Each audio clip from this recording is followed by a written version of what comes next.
Welcome, Danica. Thank you so much for coming on Moms Don't Have Time to Read Books. Oh, thank you for having me. It's my It's pleasure. true. It is true. I'm a mom. Right? Yeah, and I only have one kid, so I can't even imagine. I think no matter how many kids you have, it's just like no matter how many you have, it's like a piece of dough that like fills a pie, like a baking tray. Do you know what I mean? Like no Uh-huh. matter what you have, everything gets filled to the brim as soon as you have one child. It's Yes. Well, I probably also because I homeschool my one child, so that's you know more time consuming Yeah, than actually, I wanted to talk about that now that like I spent a few months sort of right. homeschooling with the pandemic. I like Mhm. how did you decide to homeschool? And I want to talk obviously about your books, but how did you decide to homeschool your son? Yeah. Well, I had already been writing math books at that point, so I already had a really solid understanding of what I thought needed to get taught in math. But that was like aside the point.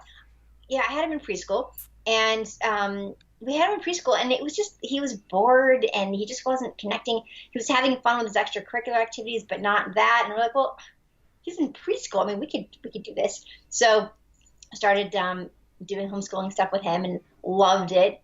You have time to like go to on field trips to whether it's the Discovery Cube or some other fun museum, hands-on learning, figure out stuff on your own. So many fun YouTube videos out there teaching you all sorts of stuff. There's a great YouTube series called "It's Okay to Be Smart." Tons of fun sciencey things. It's look. I love learning. Obviously, I love learning and teaching and all that stuff. So it's extra fun for me. So I thought, well, okay, we'll do this for as long as it makes sense. And it has continued to make sense. It's continued to go well. He continues to have lots of social time with kids in his extracurriculars, and look, I'm his mom. Okay, so he's now doing eighth grade math. I can't help it. He's doing algebra. It's like super fun, and I actually swore that I wouldn't push him, but he just happens to really like math and really have a mind for it. I'm thinking he got that from me, and it's really really really fun to just see the light bulbs go out. I love teaching him. And he's only 9 and he's doing 8th grade math. Yeah, well, beginning eighth grade math. We just Okay. started algebra, so. That But it counts. was, regardless. I mean, that's actually not something that was a goal or is even important. It's not actually at all important. It just No. happens to be. I feel like when you do yoga. When you do yoga, they say it doesn't matter how flexible you are. As long as you're feeling a stretch, you're getting what you need to get out of it. Just like with that, with learning, you need to. It's not about the stuff you learn. It's about how you learn, so that later in life you can learn whatever your new job is, or learn new coping skills for whatever situation you're put in, or whatever it is. It's about learning how to learn. And so that's the fact that he's doing algebra doesn't matter at all. And It you two doesn't put him you ahead of anybody. It doesn't, you know what I mean? It really doesn't. It's just fun for me. and you don't I feel like there was some headbutting, at least maybe because my kids weren't used to my trying to make them learn. Yeah, no, but that's like there's headbutting in all of life when you're a mom. Yeah, Like that's there's true. whatever, brush your teeth, it's time to go to bed. It's all the same stuff. However, when it comes to homeschooling, I have come up with many techniques and things that have been really useful. So if you go to my Instagram profile, and I'm just at Danica McKellar, if you go to the highlights, those little circles on the profile, I have one that says schooling at home, and it's tons of tips, videos that I made, even some with Draco, where we act out stuff that we do. And we can go into more of the details since we have time on this podcast too. But if people want to go check that out, it's a good resource that I put there, because I know that a lot of parents are doing summer stuff and might be doing stuff in the fall too. Might be doing stuff all next year. Say it Who isn't knows? so. Say it isn't so. Well, But the point is, I'm here to help. that's awesome. No, I will definitely go to your highlights. I've gone to your Instagram, of course, but I haven't gotten all those tips. So now I'm thrilled to have a resource because I was feeling a little overwhelmed, even just trying to get them to read this summer. And I read all the time. You do math, I read all the time. I don't know. It's like, I just want them to love what I love. And sometimes that doesn't always work. But That's anyway, right. it's Yeah. great to know about the highlights. So you majored in math. Well, first of all, you were Winnie on the Wonder Years. You're probably sick of talking about that. I can only imagine. But anyway, so you started your life I working. think I went through a phase when I was sick of hearing about the Wonder Years, and then I realized, like, duh, this is this beautiful gift. People loved the show. I didn't play some annoying character that people like to make fun of. I played a character that people love, and a show that people watch together as a family. And these same parents are familiar with me, and they're buying my math books for their kids because they trust me, because they know me from it. It's a beautiful, beautiful gift, and I don't take it for granted anymore, like I did when I was like 15, when I was over it. And that was in the middle of the show when I was like, oh, I'm done with this. No, you're not. But now it's a beautiful, beautiful path that has led me to where I am now. Oh, well, that's a great perspective on it. And I shouldn't have assumed you were sick of talking about it. I don't even know why I assumed that. Most people do. And I understand why. I mean, it's been 30 years. I was actually, as I was preparing for this, I was like, I should show my kids the Wonder Years. Like, I never think to go back and play older shows for them. Instead, they're like, Netflix, whatever. I don't know. But now I'm going to go. Well, this is perfect. It's a perfect age spread. The Wonder Years is, I believe, on Hulu, but they don't have the original music. However, you can get the DVDs, and the DVDs are full, like they have the right theme song for the show, which they don't have on Hulu, and they have the right music for all the background Motown hits. They're very expensive, and it actually took almost 25 years. I think it did take 25 years for the show to end up on DVD because nobody wanted to fork out the money to pay the upfront licensing fees for all these amazing Motown hits they really are a character in the show. The music is a character in the show. So finally somebody decided to do it, and now it's available. Amazing. So, yeah. I don't even have a DVD player anymore. Do you have a DVD player? Yeah. Maybe. Yeah, you really don't. I don't think I have one anymore. Blu-ray player. The Blu-ray players play DVDs. Okay, yeah, I'll figure it out. I'll figure it. I'll find a way to do it because now I'm on a mission. Meanwhile, my daughter, who's 13, who I read, she and a girlfriend did the whole Times Machine book with me, your latest book, and I made them do all the exercises and read all the graphic novel-ish parts of it, and they loved it. But then when I showed a picture of you, I just was like, I don't know. Anyway, when I showed a picture of you to my daughter, she's like, wait a minute, I know her. She's from Project MC Squared, which was like her favorite show, which I hadn't realized. And she even like had the notebooks for all of our, like, anyway, we have like Project MC Squared stuff everywhere. And I did not even realize you were in that because I never watched it with her, which is another probably bad parenting moment. But anyway. No, but that's a really fun show, Project MC Squared. And it's like Charlie's Angels for teenage girls. And I play the Charlie. So I'm the one who gives them their missions. Girls, your mission today is the prince is in trouble. You must save him, whatever it is. And they use science and math, but mostly science and logical problem-solving skills to solve crimes. And it's really fun. They're super glamorous, but they also really love being smart. And I think one of the mottos of the show is smart is the new cool. So I love that. It's actually right in line with the books that I wrote for her age, in fact. I don't know if you're in. So if she's 13, then Kiss My Math would be the right book for her. I went online. I have all your books are on the way. Every one of them. Not the baby, although I have younger kids too. So I got them the 10 Magic Butterflies. And I was like, Kiss My Curves or something. I was like, look at all these awesome covers. Yeah, right. Kiss My Math. Kiss My Math. Kiss My Math is the pre-algebra one. It's Kiss My Math showing pre-algebra who's boss. And then the girls get curves, geometry takes shape. That's the high school geometry book. But yeah, Fast Time, Math Time is also a really fun one for your little ones. I don't know if you saw that one. I did. They're a little old, but that's perfect for some nieces and nephews and stuff. How old? I don't even know how old are your kids. I have twins who are 13, boy and girl. Gosh. And then I have an almost 7-year-old. Next week she'll be 7, and a 5.5-year-old boy. Oh yeah, so they're little. The 5-year-old, 10 Magic Butterflies, and then the almost 7-year-old will be Do Not Open This Math Book. So you have like cornered the market on all these books. Yes, I need to get. I got that one. Addition, subtraction. Oh, good for your almost 7-year-old. Yes, that was for her. My littler one. Yes, it's not often that I can talk to an author who has something for every child of mine, and this is pretty impressive. I mean, you know what? It's been almost 13 years now of writing books. So slowly but surely, this is book number 10. The Times Machine, the one that's just come out, is book number 10 for McKellar Math. But if you go to McKellarmath.com, you'll see all the books from ages 0 to 16. And a big slider button that shows you, depending on your child's age, which book is the most appropriate. This was like a dream of mine like 2 years ago. I'm like, okay, I want like a slider button. Because I was like, wait, I'm coming to a point where I've got this critical mass of books for all these different ages, and I want to make sure people know which one is best for their kid. I am like your prime target for the slider thing. Like, that was perfect for me. I loved it. Thank you for putting that on your site. That was great. My pleasure.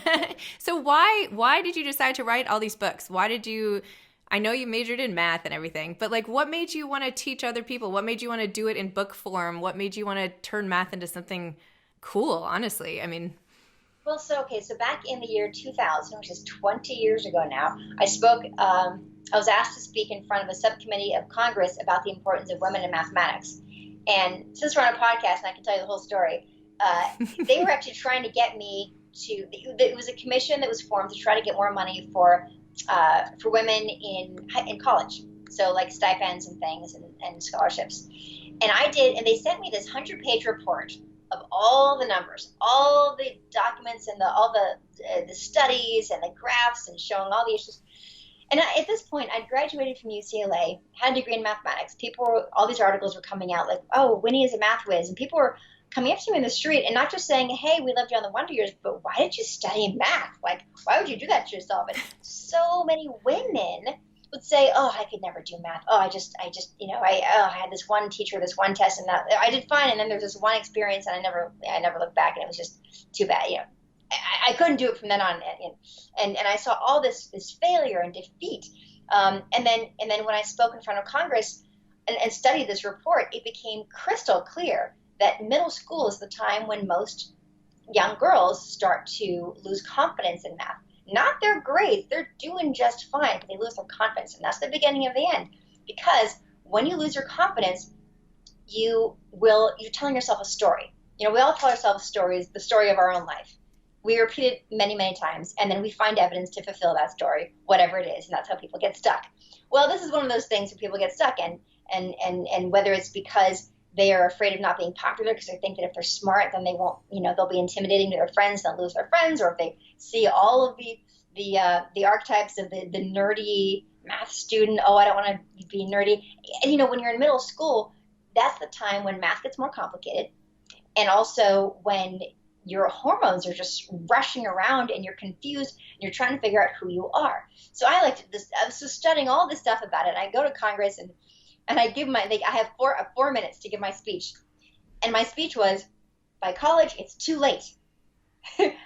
Inadvertently helping them to fail this request for more money. I was like, it's too late by then. Middle school's the time. You want to put more money into middle school, give teachers better incentives in middle school. Let's hire some more, you get what you pay for. If you want really quality teachers, you got to pay a little bit more, right? So I'm like, well, that's the logic. Let's focus the extra money there.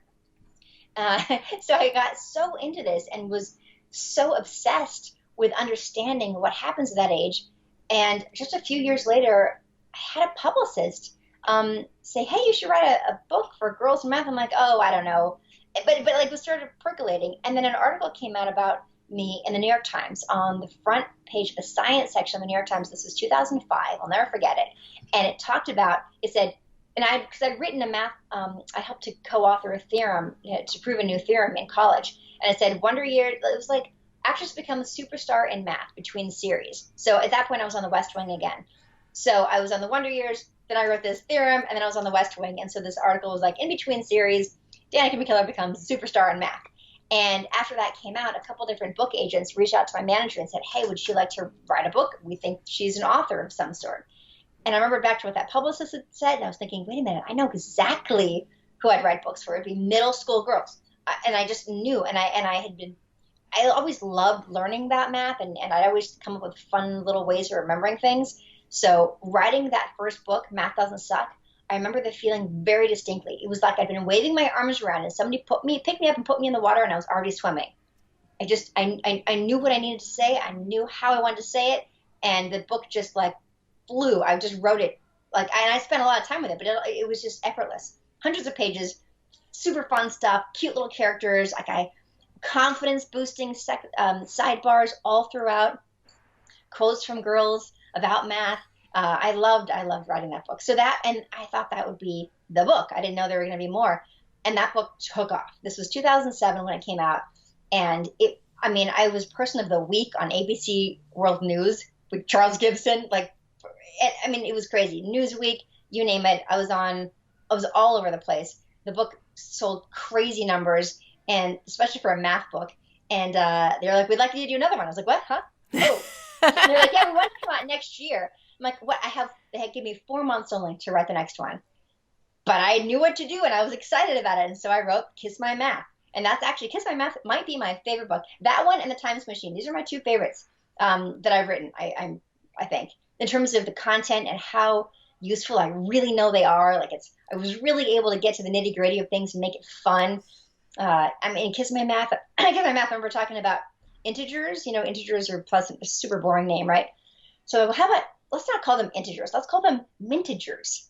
And they're minty. So the positive mintegers are the ones that taste really good. And the negative mintegers are like those yucky jelly bean flavors, the Harry Potter, like boogers and whatever. So and you can combine a positive integer and a negative integer together and then neutralize each other. It's like I had so much fun writing and coming up with creative ways of making dry, boring material fun. And that's really been my challenge. And I love a good challenge. It's why I was a math major in college in the first place. I love this looks nearly impossible. It's like I think I'd be a good candidate for I double dog dare you. If I see something looks really hard, that makes it interesting. So anyway, I've just had so much fun channeling all of this into these books to really be a helpful resource. And this is for years now. And then when Common Core came out a few years back, and all the parents were like, "Oh my gosh, what is this?" That's when I started writing Do Not Open This Math Book. That's for ages 1st and 2nd grade. Because there are all these weird ways they're teaching adding and subtracting. You'd think that would be like the easy stuff, but parents were telling me I can't help my 6-year-old with their homework. What is going on? So I tackled that. I couldn't believe this book took me like 3 years to write with all the illustrations. I couldn't believe nobody else came out with anything in the meantime. Nobody came out with a fun, easy guide for parents who are struggling with Common Core math. Why not? I figured I'd be in line with a bunch of other books. Nope, and nothing really has been done since. So anyway, if you are struggling with your 6 or 7-year-old with their weird addition and subtraction techniques, Do Not Open This Math Book is the one that I wrote for that. And in the back of it, there is a new math translation guide for grown-ups.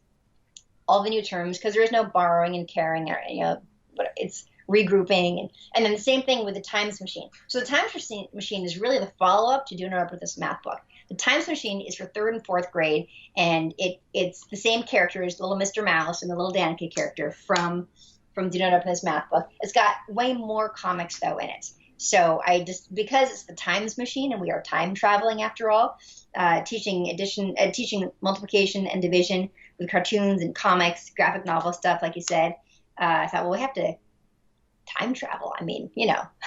So we see the dinosaurs, we meet Jane Goodall, briefly anyway, there's so many fun little things I was able to put in. Travel all over the world, China, India, Mexico. I loved the part about the history of how the name bagels came about. I did not know that. That was such a fun fact, and I wouldn't have expected it in a math book.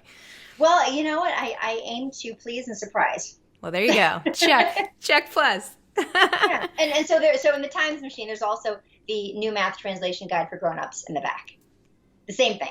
Tons of new topics. They teach multiplication with arrays now and all these things and partial products method for multiplication. So it's all there to make sure that parents have a resource, especially these days. I mean, it is crazy how much is on the parents' shoulders now for teaching their kids. Parents in an unprecedented way are responsible for their kids' education.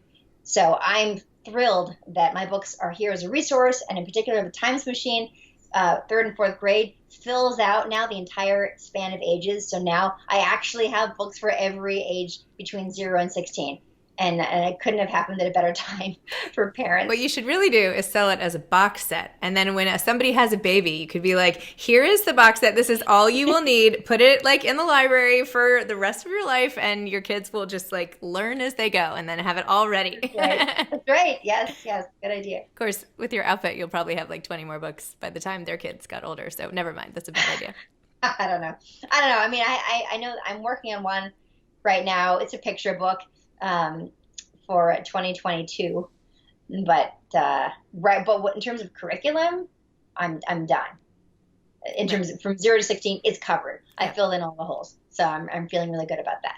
Well, it was good too because when I grew up, I didn't learn about arrays. Just wasn't something that wasn't the way we were taught. So anyway, I was I asked my daughter when we were looking at it, I was like, "Is this the way you learned? Did you do arrays?" And she's like, "Of course." Duh.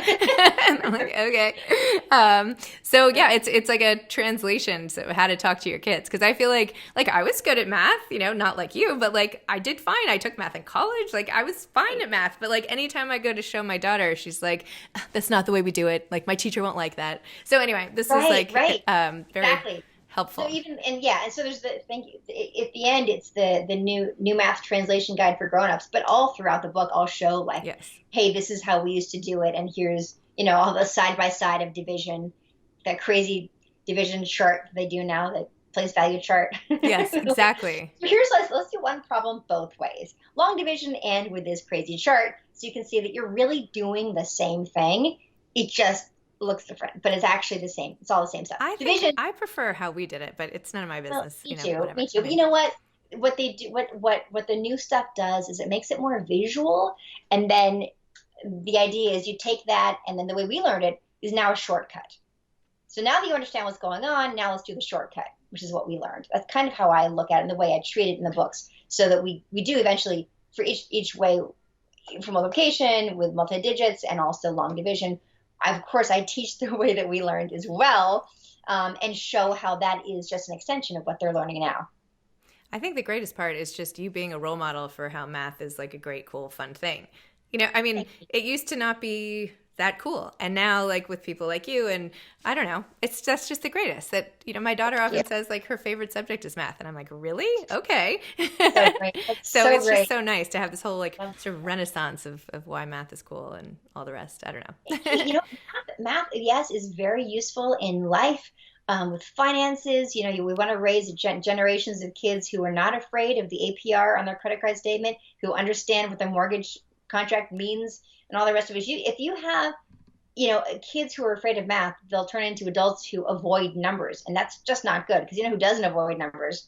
The banks, credit card companies. If they don't avoid them, they know what's going on, and they will rip you off. So there's a very practical reason for being comfortable with numbers and not having them be the enemy, but having them be your friend and your ally. But also just doing problem solving in any form. And math is a great way to exercise that part of your brain. It sharpens your mind. It sharpens your ability to solve any kind of problem, even something that has nothing to do with math or science. You become more logical. You can see, well, what was I assuming here? What are the actual facts? And what's an emotional response that I'm having versus what's actually real, which we could all use these days with the news. And that kind of skill set and that kind of confidence that comes from feeling smart, that comes from saying, like, maybe I don't love math, but I can totally do it. Like, that's what I want to make sure kids have. If they turn out that they love math, wonderful, fantastic. Maybe that's their passion, and they would have been afraid of it before. Maybe they want to pursue, becoming a doctor, and that requires calculus in college. So now they're not afraid of that. It's not going to get in their way. But really, I just want them to have that confidence that comes from feeling smart and capable, and that stuff like that's not going to get in the way of their dreams. It's amazing. I feel like now I have to go do some math just to, like, figure out a way to manage my emotional responses to situations. If that's all I have to do, I would save a lot of money in other pursuits that have tried to get me to calm down. So, hey, I have a whole list of books for you. Are you going to write a book for grown-ups or no? I mean, the thing is, look, there are a bunch of products I could make, but I'm most interested in making products that I think are really needed. Yeah. Because I'm an actress too. I'm busy making movies and stuff. I know, you're so busy. Days, but I'm homeschooling my son, and writing books is really it's a labor of love. It's not my main thing, even though it's something that I'm so passionate about and I'm thrilled to be able to do it. But I don't want to just make books for books' sake. Like, I don't want to just make products just because I could, or just because, you know what I mean? Yes. I want to only create things that are actually filling a need. And so I don't know. It'll really depend on if I feel there's a need for something. And there probably will be. Is there a need for parents?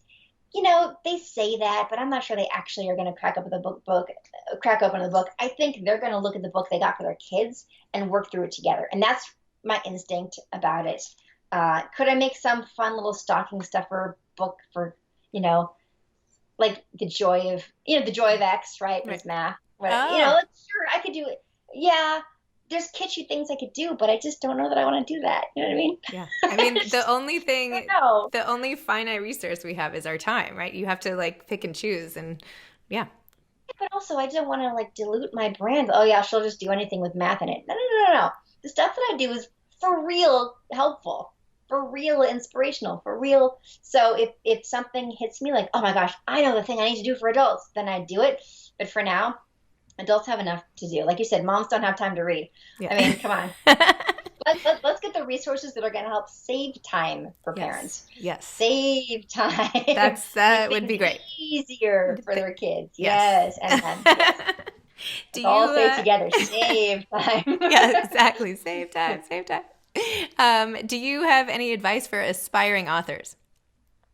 Oh gosh. Well, kind of what I was just talking about. Make sure there's a need for it. If you want to write something, make sure you're filling some sort of need, and make sure it's something you're actually really passionate about. Because there's the whole writing a book thing, but then beyond that, you have to sell the book. You got to be ready to talk about this book a lot for years and figure out ways of getting people to hear what you're saying. So that's a big part of it. First, you have to write a book that's where you're super proud of it and it's actually really quality. And then you have to take that part for granted. Now it's time to sell it. Now it's time to put it out there. What my literary agent has told me when I've asked her, hey, I've got a friend who wants to be an author. She always says, look, first thing is, in this day and age, you have to have a social media presence. So whatever it is you want to write about, you have to become that expert for your followers and gain a following. So you got to give away a lot of stuff for free. So while you're writing your book, write little tidbits. Spread it around. Find other people in your community, other writers, people who write the same kind of books that you do, and retweet their stuff. Praise them, applaud them, get them, and give out free information for whatever it is. And then hopefully you'll have a big enough following so that when you finish your book, you can go out and find a literary agent who's interested in representing you because you have a following. Or and you then, could just make your own theorem, or like you. And then there is the self-publishing route. Of course, you can do that. But even if you do that, you still need to have a following so people will buy your book. So. Very true. Excellent advice. Amazing. Awesome. Well, thank you so much. Thanks for all this advice. Thanks for the books that will be, arriving at my doorstep any minute to fill every gap in math for every child in my home. So you will be, we'll be reading your words for a while. Thank you. Well, thank you so much for having me on this. The Times Machine is, the full title is The Times Machine, Learn Multiplication and Division Like Yesterday, because of course the time travel involved. I'm so proud of it. It is so fun. The comics are great. Wonderful illustrator, Jose Massey. She did an amazing job. The nuances and the characters' faces, the humor, because there's tons of humor throughout the book, as you've seen. I'm so proud of it, and I'm really excited to hear back from parents about it. Ah, well, it was great, and I'm so glad I could get a little advance peek by a day or two. Yeah. So it's fantastic. Congratulations on your book. Thank you so much. All right. Well, take care. Thank you. You too. Okay. Bye-bye.